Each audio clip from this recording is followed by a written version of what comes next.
talk about 5 places that everybody loves. If you don't love them, let me know. And the details that make them great. I'm going to start a little, I'm going to get to the 5 places, but I'll talk about a few concepts beforehand. But the details that make them great are really the historic architecture or the new architecture that distinguishes the place. I started with Paris. Why do we love Paris? Because design is in the details, right? This is the Champs-Élysées. I know we're not in Paris, but it is important to look at the elements of the places that everybody loves and examine why they make sense. So the building scale on the Champs-Élysées makes sense, the historic architecture. Here's a place that we don't like, or most people don't like, or maybe you like it, but you don't love it. This also has buildings. Just like Paris, it's got places for parking.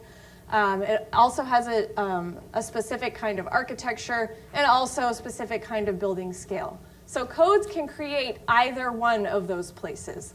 So if we want to make great places, Shaping the Avenue is about community spaces and places. These are the things that we want. We want something memorable with distinct architecture, walkable. Parking is available but hidden from view.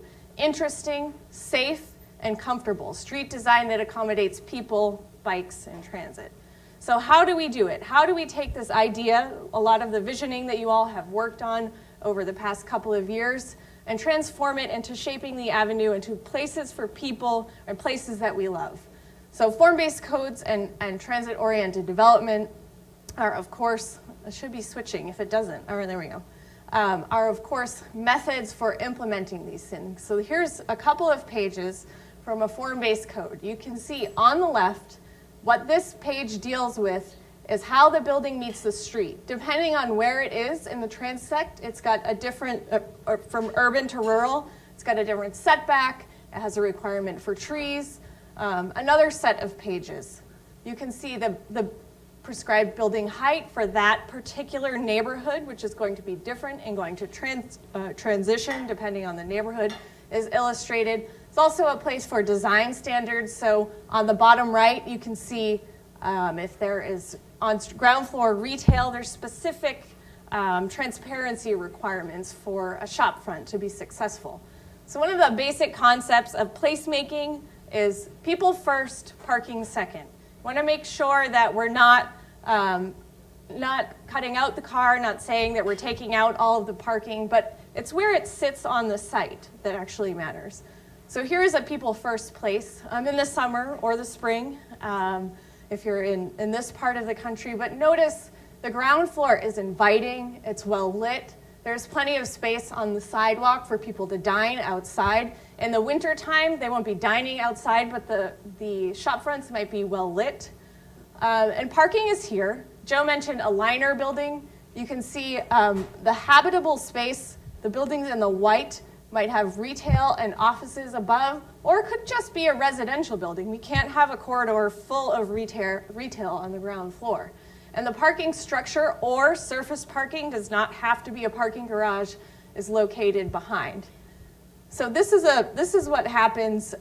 This is not a place for people, right? This is a place for cars. So the frontage, the way that this building, which is a parking structure, which is anywhere, I've seen several of these working around the country.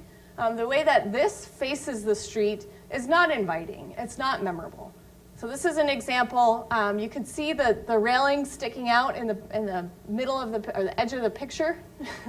That's a parking garage. That parking garage is lined by a building, and that building is residences. There are buildings just like this all around the country, all around the world. And the idea is that parking is there, it's just, well, it has good signage and it's hidden from view. Okay, the top 5 places I promised. So Marshall, Michigan, memorable, walkable, has distinct architecture. Parking is there, it's on street or it's behind the buildings, right? Safe, large sidewalks, etc. Ann Arbor, Michigan, I know I know, the football teams, I know. But it's a place, it's terrible.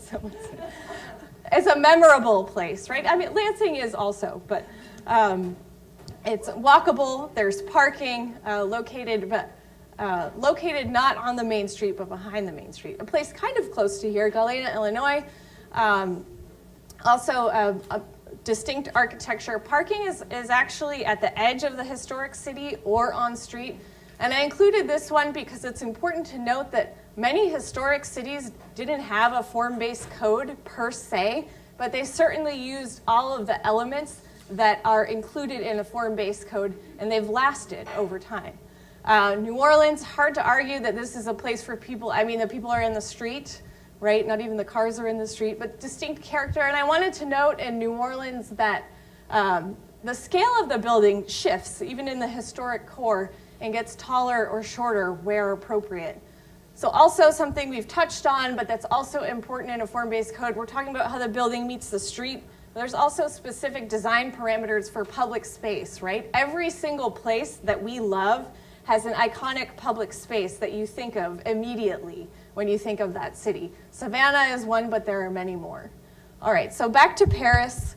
I think it's important, as this is a kickoff for this project, that we think about the details, not just of Paris, but what are the details here along the avenue that we want to make sure are coded into the rules so that we have an outcome that's a real place, a place for people for the decades to come. I end with this because it's interesting.